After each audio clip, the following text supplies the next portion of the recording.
Also, welcome. I'm glad everybody made it since the ether ate my email yesterday. Um, I was like, actually remembered to send out the email yesterday, and then Andrew showed up and I was like, I didn't get any responses. Did you get that email? No. It's sent. It just never made it to the Google group for some reason. So that's fun. How's everybody doing? Cool. What time is it there, David? Good. It's daylight savings time now. It's 6 o'clock. It's pretty reasonable now. Yeah. That's the time I normally get up. Yeah. I looked up, I saw that you guys do daylight savings in uh your most recent daylight savings was in like September because we fall back right before the Sunday before KohaCon. And when we went to Hackfest, it was spring forward the Sunday before Hackfest, and then Europe sprung forward the day before Hackfest started when we were all there. So we all got double whammied on that. Um, Yeah, it does screw you up for a little while. Yes. yeah, I think it actually screwed us up less because we were also jet lagged, well, less jet lagged and more. We all flew overnight and got in the morning and then stayed up until like 10 or 11 local time and just like forced the reset. So, um, okay, let's go ahead and get started. Welcome everyone to the monthly koha-US baby dev special interest group. Uh, Good group. Sorry we never rescheduled after last month's thing. It was a bit wild with the retreat and then going live on Zoho the following week and then having upgrades the week after that. Got a little bit busy. Um, and I realized that next month I will be leaving I fly out on the 13th to go to New Zealand. I don't know, Jason, when do you leave? I live on the 9th. Oh, nice. Um, so we won't be here for that. Do we want to either move it to earlier or skip November? Because I won't be back, I won't be back until the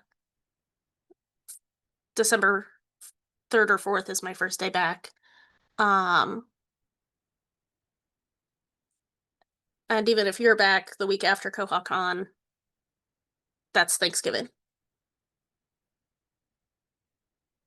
I won't be like I'm tapped out for the month of November because our state conference is the first week, and then Oh, I'm and then you'll in be New gone. Zealand the Yeah. rest of it. So, but that doesn't mean everybody else can't still meet if they want to. I mean, I also feel like I'm probably gonna be in a mad dash to like finish my presentations and wrap things up before we go, because um then I'll be gone, and then I'm pretty sure the next release will be out before I'm back, or the week that I get back. So, um, I wouldn't mind skipping again and meeting December 11th, if that works for folks. Cool. I'll put that on the schedule or on the document.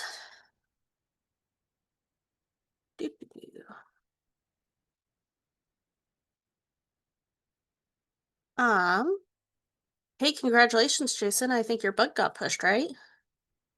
Yeah, since we last met. I think it got pushed not very long after our last meeting, but we haven't met yet, so yay. So I've heard people get pretty excited about it. A couple people I've talked to. So that's very neat. Yeah, I'm just gonna put the December. Okay. Um, Before we get into any testing or anything, I want to talk a little bit about login because we had talked once about adding the diff to the logs, and then I couldn't get it to work during the meeting because I chose a bad example. Um, it was like one that was more complicated in its stuff, and so I just wanted to share that there had been some discussion on a bug that just got past QA. this week about login permission changes.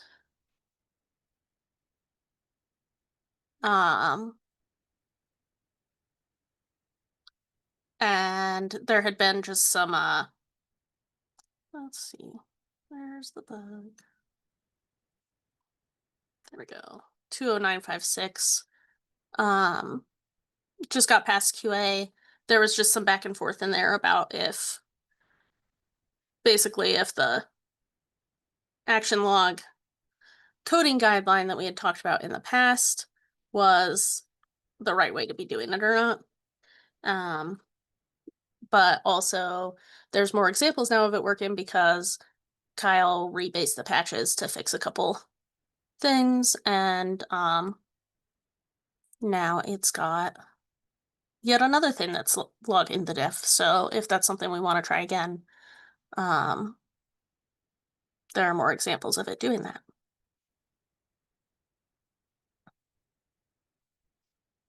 Also, next month, Jason and I are presenting at KohaCon about baby devs. We should probably talk about that, huh? Yeah, I was thinking about that. I mean, we did start the presentation, and there's some notes on there. I mean, you did.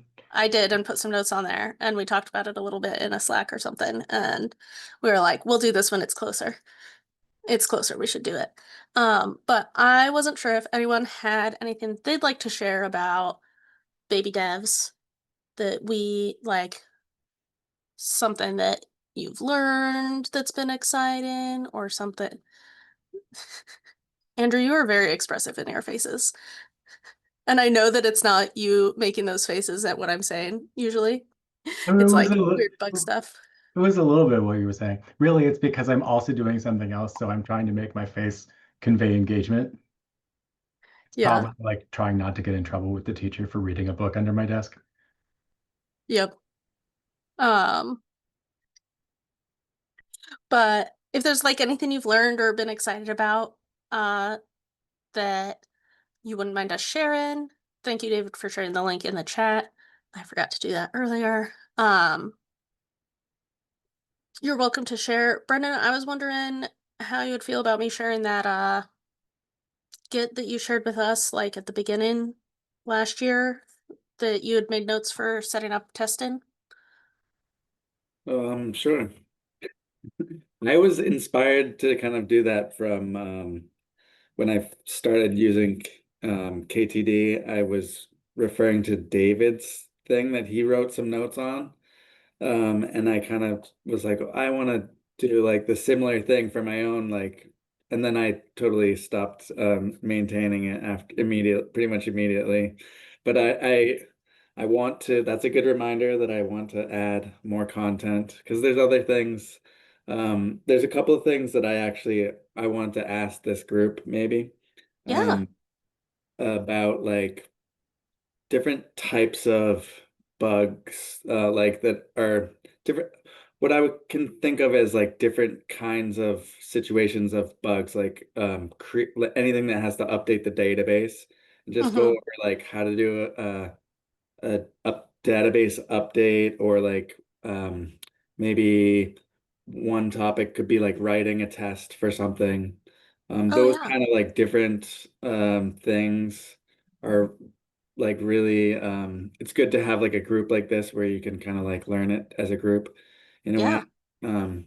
So sometimes like the information may all be there on the wiki, but it's like hard to like actually know exactly what there's like little details of it that it's good to be able to like ask people and meet with. So that's what I really appreciate about this group. Um, just kind of like seeing what other people are doing, and like having an outlet also to like share anything that you've been doing is really cool. That's what I would put in your presentation.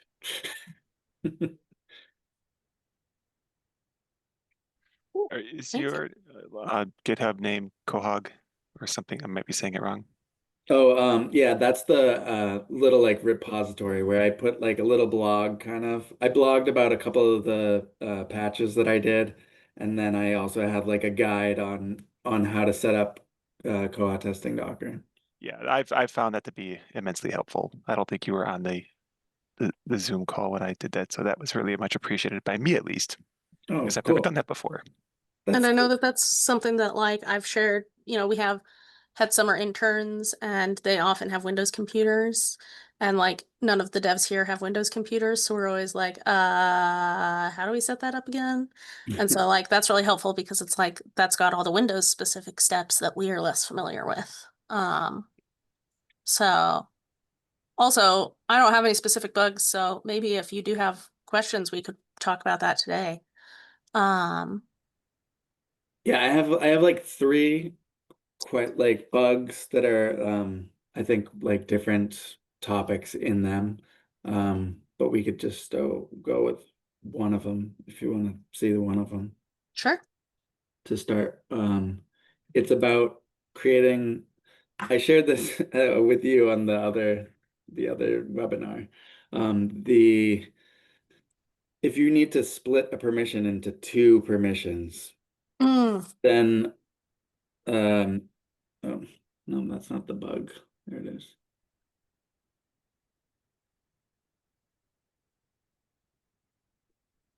Is that a link? Yeah, okay.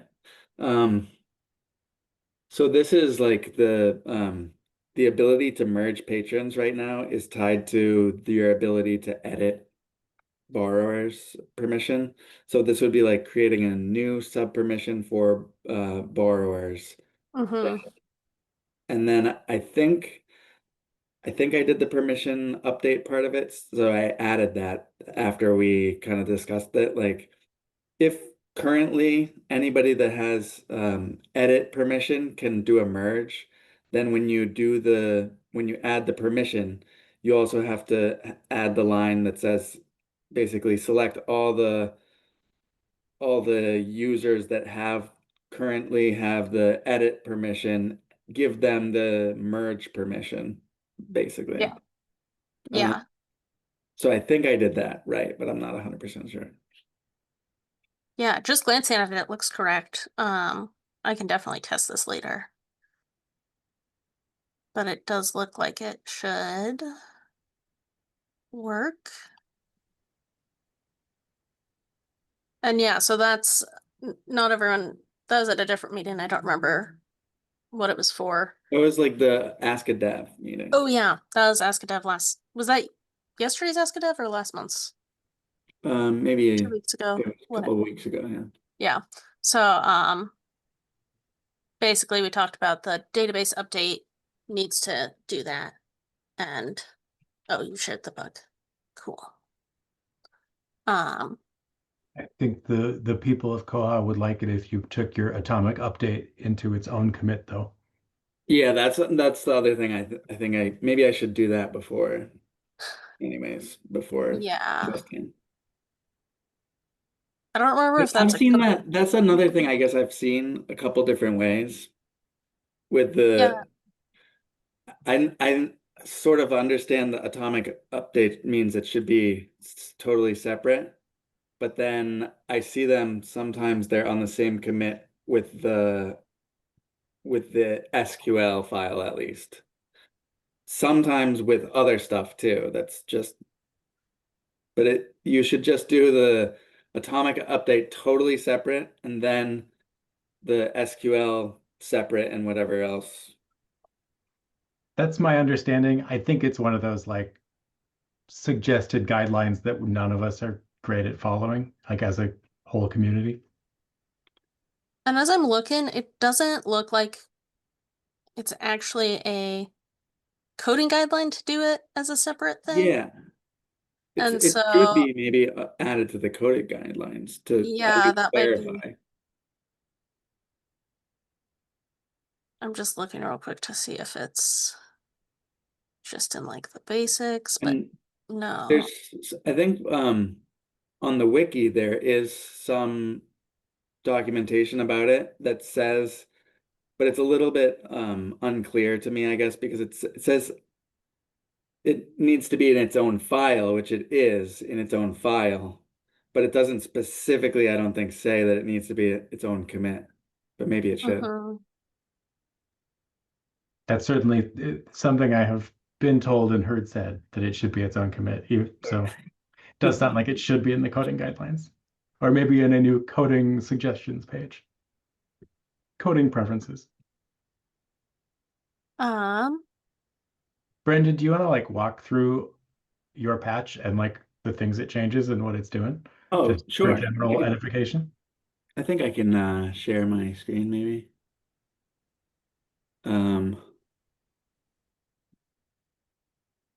This was kind of a new thing for me to do, so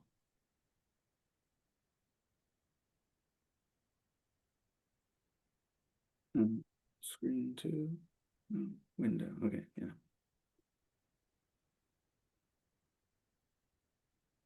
So, you know, like I was saying, like it's nice to have a group of people to help you go through something when you're learning something new. But basically, this first part is the atomic update, and that is this a good size to see? yeah, I can see well. So the atomic update in Koha, you go into installer data, MySQL atomic update, and there's a file there called skeleton.pl, and copy that file to get the rough idea of an example. And that also has the permission, because this file has to be executable for this file is used for existing installations when they upgrade Koha, basically, is my understanding of it. Because like new installations, it will just use the other, like these data MySQL mandatory files that just create the database for a new installation. So it has this object, I guess, that it returns. I'm not sure what the correct Perl term is there. But it's the bug number, the description, and then this part of it is the actual part that says do this SQL statement in the database. So in this one, we're going to insert into the permissions table this new permission, and these are the values for that row. And And then just a side note, the ignore, if that already exists, it just like moves forward. So if it's been added manually, or if it's not actually an update that needs to add it, or Oof. whatever, it knows to just skip it. And then this just does a little like prints to the command line that happened. And I think there's different way, like you can do like say success, I think, and maybe you can make it like red if it failed or green if Yeah, it's there's good. up at the top you can see the say warning, say success, say info. And those, so like if there's a failure, probably say success instead of say out would be the right thing to put, but Yeah, I'm this not. one. I think that makes sense too. And that might show up in green then. And then this one is the one that I added that I'm not 100% sure on, but it did seem to work when I tested it. So that if you, I guess I should write in the test plan too that I didn't write. You should create a user that has just the edit borrower permission. And then when you run update database, check that they have the new permission added to them, maybe. But yeah, that's what this statement does. From the user permission table, that's the user permission table is joined to the permission table and assigns those by the borrower number. So there's the borrower number in there and what permissions they have. There's a row for every permission that every borrower has, I believe, something like that. Yeah. And then this SQL file is basically for new installations. This is creating that line in the permission, in the user permission, in the permissions table. Yeah, because this line, this up at the top, it starts insert all these permissions into the permission table. So that's the new permission. This is like the main borrower's permission is just number 4. So anything that you put in there, it will get displayed in the permissions as a sub permission of that one. And then this part is, yeah, this part is actually getting that little checkbox to display on when you edit a user's permission, I believe. And then this is just changing from checking the edit permission to now we're going to check for the new permission. And then on the back end side, in this case, it's the merge patrons function. So that's just changing what's the required permission for that on the Perl side. And this is just editing a test of super library and permissions, I guess. But I saw this line fixes the test failing, basically. If you add the new permission and you don't add to that test, then it'll fail the test. And I think that test is just go through all the different things and make sure a super librarian can do them. So it's pretty straightforward. So that's yeah. The big part that I'm kind of wondering if I did it 100% right is the updating the permissions for the existing users. That part I don't know if I did it exactly the way you're supposed to. No, I get out of this thing.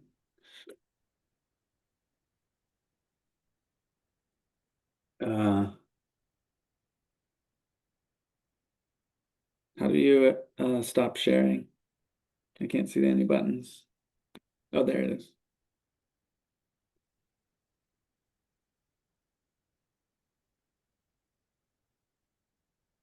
I'll add that there's a bonus step if the thing you're adding a permission for has an API root, because I just got QA failed on an attempt to add a permission to show patron hold history, because you can also do that via the API. So then the API also needs to get updated to check for your new permission. But there's no way to merge patrons via API, so you're cool here. And that actually looked really simple, the API permission change. But You just have to know to do it. yeah. Cool. That's good to know. I hadn't thought about that, but it totally makes sense. Yeah, it was a surprise failed QA, but like, oh yeah, that does make sense.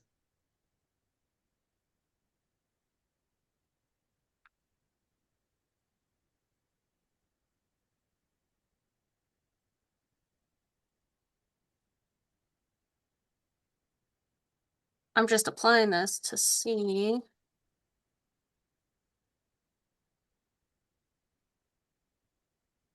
And running the DB update,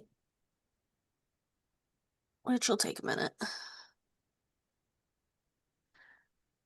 The other thing I want to talk about was just QA at the end of the last cycle, and I'm looking for where I had found that before, but at the end of the last cycle, Martin, who's the QA manager, had mentioned that if any of us want to, anyone who's not on the QA team here wants to either QA string patches, which are usually just like confirming spelling is correct in the user interface.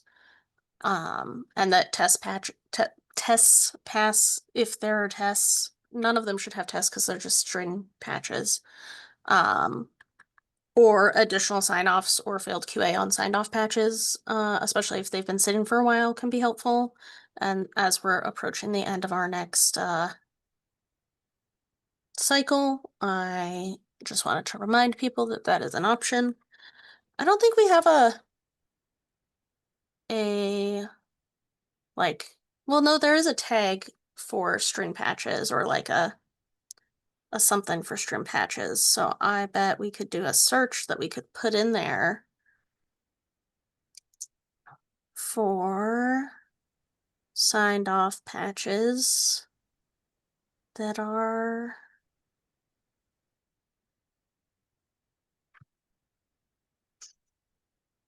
what is that field?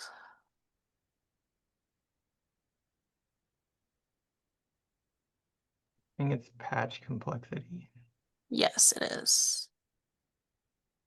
Contains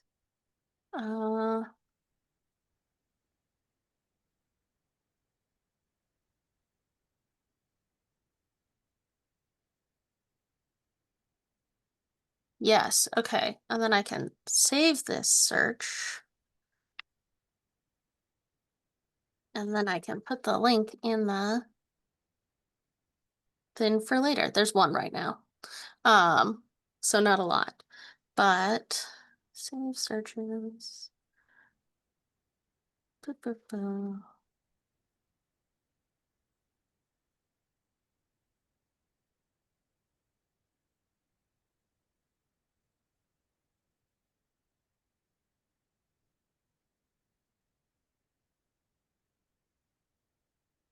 Get the link.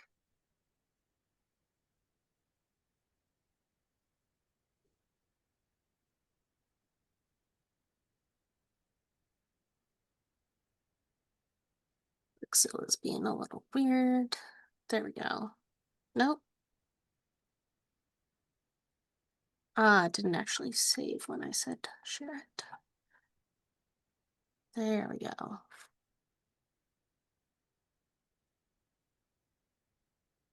I'll put it in the chat here, but then also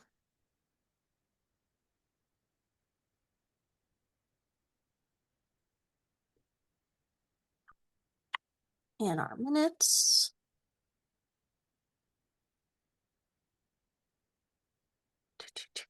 And Andrew showed a different approach for permissions. Do you want to talk about what's different? I mean, I can't talk about it with any great expertise because I totally cribbed this from somebody. I cribbed this from this bug for the bug I was writing. But it's doing basically the same thing. It's getting everybody who currently has edit borrowers and inserting into user permissions their borrower number and for and view checkout history, but it's doing it in a more formalized like Perl loop. Like, yeah, which I can kind of understand as I read through it, but never would have been able to pull out of my brain from scratch. It almost makes it's like this way is doing it more with Perl and separate SQL, and the way that I did it is just with one SQL statement. Yeah, and like your thing looked like it should work from the SQL end of things, but yeah, this is kind of building more structure around it. Hey, get ready to do this thing. I'm going to tell you the values you're going to use for it. Get some of those values, put them into an array and make your way through them, combining each time you insert a row, take the top variable off of your list of borrower numbers and stick it in with these two other values. Yeah, it makes sense. And I don't have any great reason to think that this is better than what you have there? I I don't think- know. I think it actually fails QA Ha! because the database updates page says you must not use the Koha API, so don't, or the DBIX class schema. So don't call Koha : or C4 : methods. If you do so, it may Oh. break in future versions if the schema doesn't match the table structure. And so, yeah, jumping back here, it does When it gets the context, here. it should just get it out of the system preferences table. Yeah. And honestly, like, I don't know that that's even a correct call. So like what it's saying is only go update individual user permissions if the system preference intranet reading history is turned on. And that's not quite how that actually works in Koha. Like you could have intranet reading history turned off and still give all these people this permission. The permission wouldn't accomplish anything, but it kind of still feels like we should check it. I don't know.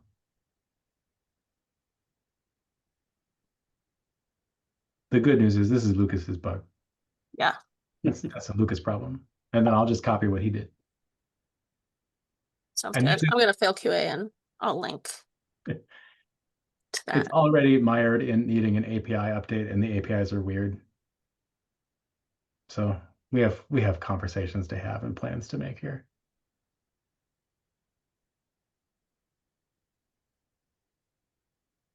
And specifically, the APIs are weird because there's an API that gets a patron's checkouts, and by default, it gets their current checkouts.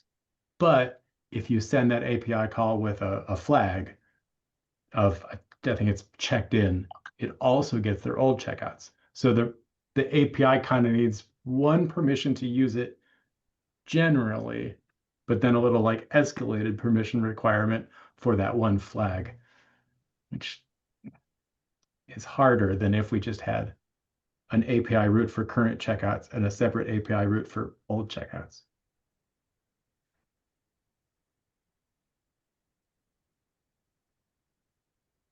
So, but this way could work if instead of using C4 context, you use an SQL query to get that Yeah. value. Yeah, and that's easy to just, instead of saying use this C4 context, and just say select what value from system preferences where variable is intranet reading history. And if it's a 1, do the thing. And if it's a 0, don't do the thing.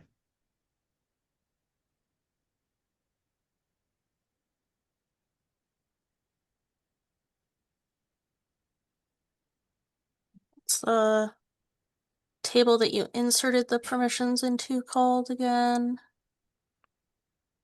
User permission User permission. with an underscore. Thank you.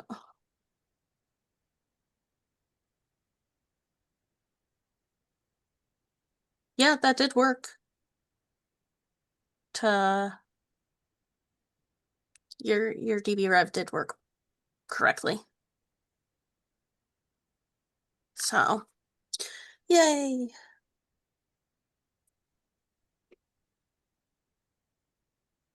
Oh, I'll test that more and actually sign it off later. Did you have other questions that you wanted to talk about for documentation stuff? Oh, Or in general? Did anyone have anything they wanted to talk about? I have a minor question, but we can come to that after other people have spoken. I keep forgetting that I started working on a reference sheet for Koha testing Docker that this group should probably review before we post it. So I'm just gonna put that in chat.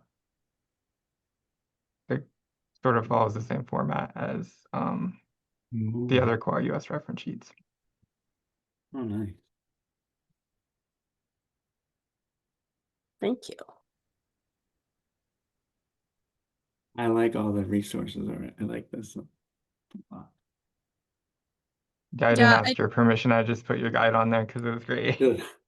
The Nix handy scripts, I use those all the time because it's like a lot of the like testing steps are like have some holds or have some checkouts, and you can just like type one line of code and you don't have to go clicking through and copying barcodes and stuff like that. yeah, I also use the custom SQL so that I don't have to recreate stuff all the time. So I have like some system preferences that get set, but I also had it make like a bunch of holds when I was doing 20747, and I was like, it's helpful to have holds. I'll just leave them there. So now there's like 4 holds, and some borrowers have emails, so if I need to test a notification thing, I can, and stuff like that. I made that custom SQL file like a repository, so then you can have different versions of it, and you just Mm. change the branch. Oh, that's a So, great like, idea. so you can have like your defaults set up, your like, and no changing anything is a different branch, and then you can have a branch that's like close to your production environment, maybe, as long as you remember what you did. Yeah, as long as you remember which one you were on and don't change the branch and then reset all and forget that you changed the branch, or yeah, forget that you changed branch and now everything's different. I have one thing to share also, some documentation. It's not currently um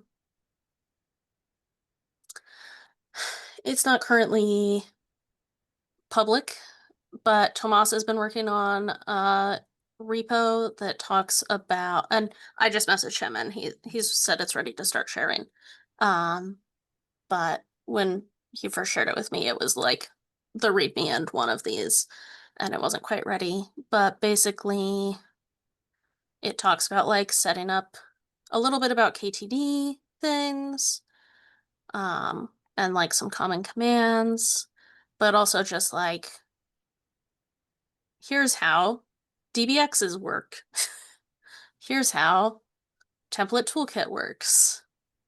Here's like a crash course in API REST API stuff. And things like that, and just some like good examples. Koha objects, and mostly he's been working on that, but there's a couple things that we've talked about that I need to do a pull request for. For example, plugin development, there is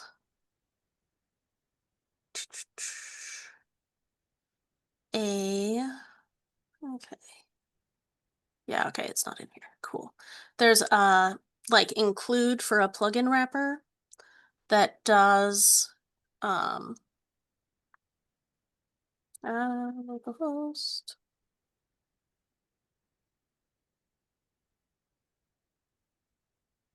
Like if you're in,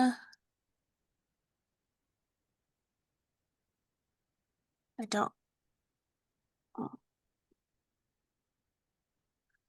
So it like adds the context and the breadcrumbs, so you don't have to manually add it in for every plugin, which is great. I think when I put it in this InReach one, it took out like 15 lines of other stuff,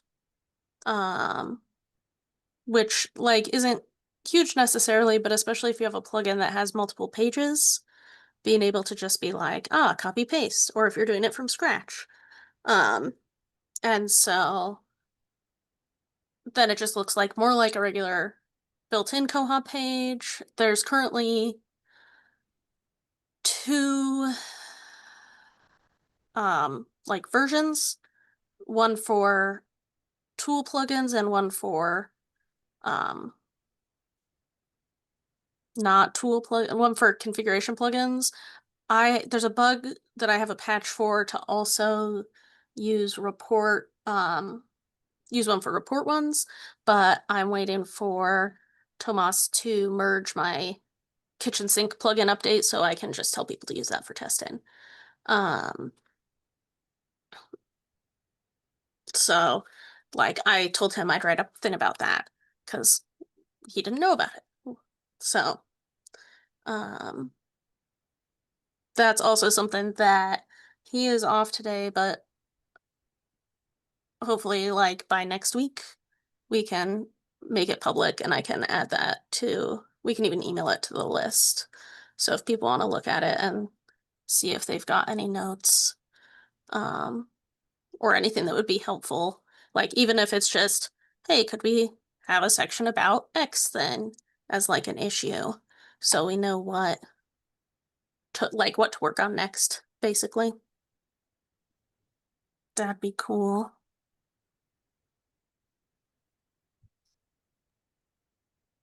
I've got a question. And it's probably easier if I share my screen, so I'll have a crack at that. So I've got a bug, and it's related to documentation.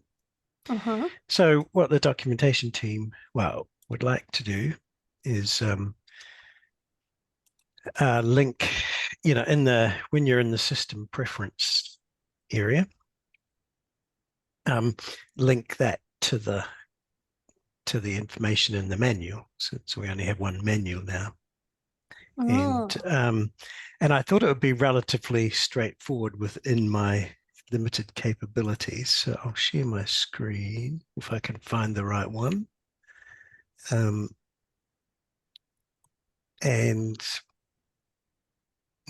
what does that mean? Hopefully I'll share the right one. I think I've got too many screens. No, I can't see what I'm sharing. The bug BZ 376. Yeah, is that big enough for people to read? Yeah, and now you should be able to see the screen. So at the moment, you've got this little bookmark, but sometimes the manual does have a whole lot of additional information to help you figure out what it means. So similar to, when you're editing a record, you've got the little link to go to the Library of Congress, in this case, help for that thing. So I'm not sure where to start for this one. And what I looked at is and there's all the preferences defined in here, but that's generated else, when you see it in the page with all the system preferences, I think it's generated elsewhere. So yeah, I think I originally thought I'd be able to go into this where all the preferences defined and put a little link in there, but I don't think that's sufficient. So but I think that's I think that would be a good way to solve it, is if you add it into this as like, this is a YAML file, right? Yeah, I think so. If you could put like underneath pref, there could be like link or URL or like whatever the key is, and then it could have the URL there. Then wherever it renders on the system preference page, I think it would be cool to manage the links there. Yeah, because the manual uses, there's separate pages for each system group of preferences, but it just uses a bookmark with the actual preference name. So yeah, but anyway, I just thought if people had some ideas on, I realized it was a bit too complicated for me, so I'll ask at koha-con, I think. Could you do it because if it's the same name, could you in the template have just a I was looking for where that is generated, and you could just, where the sorry, I'm going to come back. You've got this little bookmark link, and I just don't know where that. Yeah, I'm does just that. wondering if you could just have it auto-generate so you didn't have to manually link it, because if the link is all the same and it's already defined as like accounts or Yeah, I what, think to display it on the page, it loops through everything or does Yeah. something. So so we should be anyways, able, in theory, to. Oh, that's not. yeah, I don't know where that would be. Anyway, I'll stop sharing my screen. So, but if anyone's got any ideas, anyway, I was going to raise it at koha-con and when we're working together or whatever the phrase is. And Looks like the Yeah. manual doesn't use that exact name though, because there's a section like cataloging preferences.html or OPAC preferences.html, and then the names underneath that. But you yeah, could say this is the. But they have the same subheadings in the Koha, right? Or they have yeah, no, it's but every single preference on the page, they are in separate pages for groups like cataloging or accounting or whatever. But there is a direct link to every preference. And if it hasn't been documented yet, it'll just go to the top of the page. So yeah, because it doesn't exist yet. But yeah. Anyway, I just thought if anyone had some easy tips, but I think it's So but yeah, not having to manually do it would be a good thing. So so yeah. Anyway, preferences TT all is right, I hadn't where found that. the bookmarks. There. Doo-doo-doo. So it's got the like bookmark here, and it does get like the name that same way. So in theory, you could add like a separate, similar, instead of like label for pref name. Let's see. So inside of the label, you could do like a if name or something. And we just have to make you, if you also made sure that you got the like tab, what tab it's in theory, you should be able to build a thing where like if the tab matched,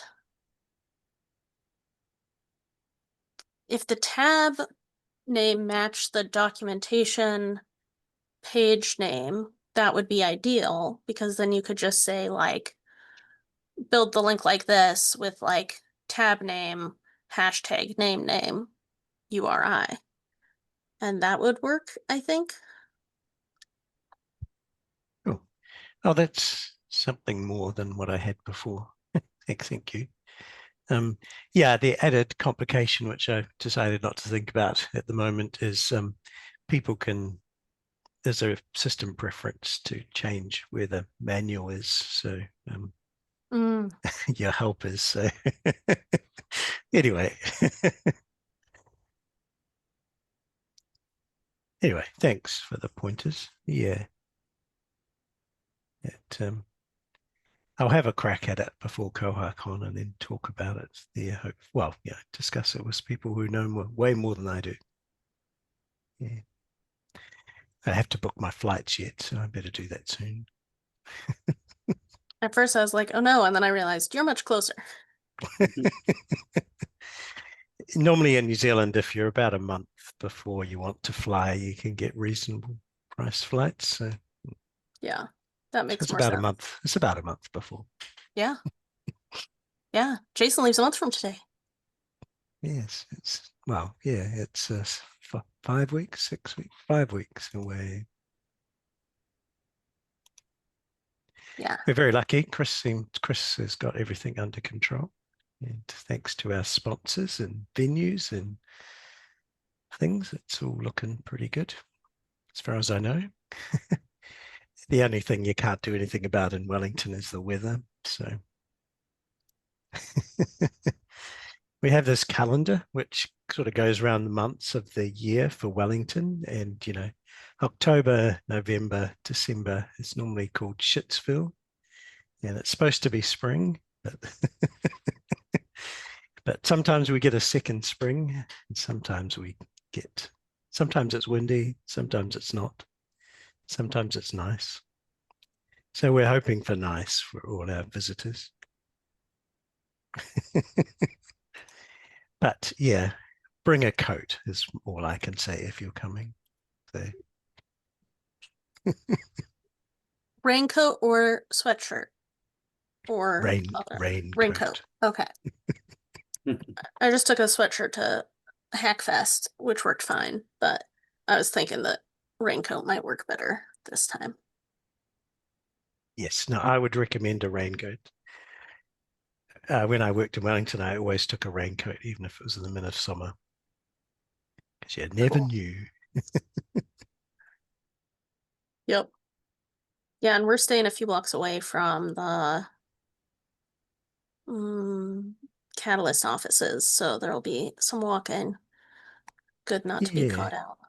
yeah. Wellington's pretty walkable, so Mhm. yeah, it's quite compact, the main city bit. Yeah. Walking up to the university where the first 3 days are is probably about 20 minutes, 15 to 20 minutes. That's all uphill. Yeah. The advantage of that is that at the end of the day, it's all downhill. Yeah.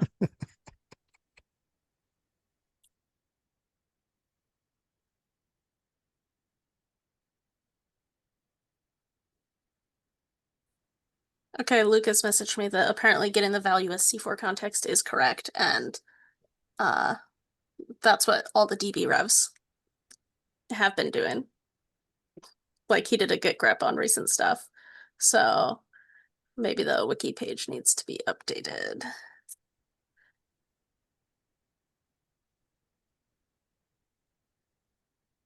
Not terribly surprising. I wish it were more surprising. Our documentation is out of date? Oh no.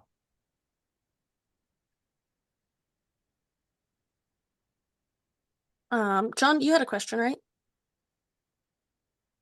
Yeah, it was just a real quick one. So I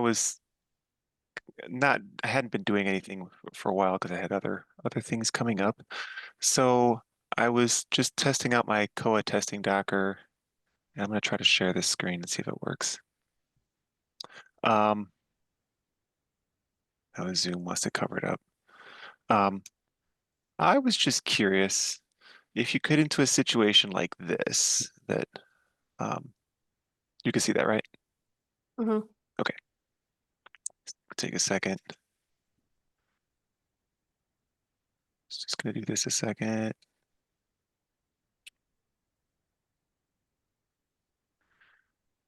Where you get these kind of errors, what do you generally do when something like that happens? Now, this is the test bug, so it's probably got all kinds of things that have happened to it, but just general advice, like that kind of situation, what would you do? This is a big failure instead of a little failure. Like often you'll get a line in there that says merge conflict markers have been left in such file, and then you can go look and see specifically which bits of code was it confused about merging and kind of walk the code through that manually by editing the code to make it do what it's supposed to do. But yeah, when I hit something like this that is error could not build fake ancestor, that to me says this thing is way more borked than I have any ability to fix. Okay. Usually what I find is that the patches are not applied in the correct order, probably because they were uploaded in the wrong order. Yeah. And that there's been like a addition or removal of a file. And that's when I've noticed that's not the only time this happens. But that's the time I've noticed this particular error message the most. But this means something has gone horribly wrong. Yeah. And, okay. Yeah. Normally when I come across the SHA-1 or fake ancestor one, I put it on the bug, and then they come back, and sometimes they've said, it incorporated some other things from some other changes I'd done, and it was all basically it's all screwed up somehow. Okay. Mhm. And I since think this is a that's test, this that's is a the test bug. technical term. It's been screwed up somehow. So Yeah. with other changes. So that's one you've made. Yeah. Oh, that's the test bug. All right. And but- again, Lisette, you have a good point about it being potentially just patches out of order. So you could try like applying the patches in interactive mode and getting them in the opposite order. Like Okay. if there's one patch that that updates a file and another that deletes it, and I don't know why they've been doing that, updating it and then deleting it, but yeah, seems like possible applying the patches in a different order could make it work. It also might happen if they add a new file and then later update the file, but the Yeah, that patches makes got more sense. attached in the wrong order. And so then it's trying to update a file that doesn't exist. Or could it be just that there's a commit that's missing? Yeah. Or sometimes there's a commit missing, something was accidentally obsoleted. Okay. I was just going to use this to test my credentials because, I hadn't used this in a few months and I wanted to see if it worked. And then I ran into this and I'm like, I think this is just because it's a particularly messed up bug, not because of anything Yeah. I'm doing, but I just wanted advice. So thank you.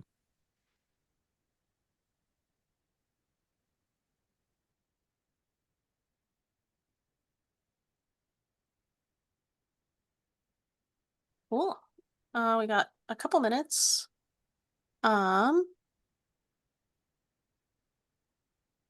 Anything else anyone wanted to talk about? Or are we ready to adjourn for this month until December? Jason, we should meet sometime. Yeah, just send me a chat or something. My schedule kind of sucks, but I'll fit it in. Sounds good. And we've got like the structure. We have a structure at least, so we could just put it in. But I'm sure. Yeah, sounds good. Okay.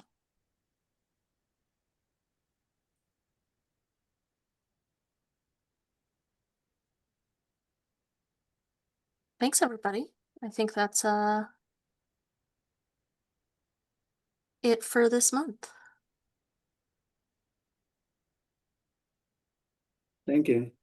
Goodbye.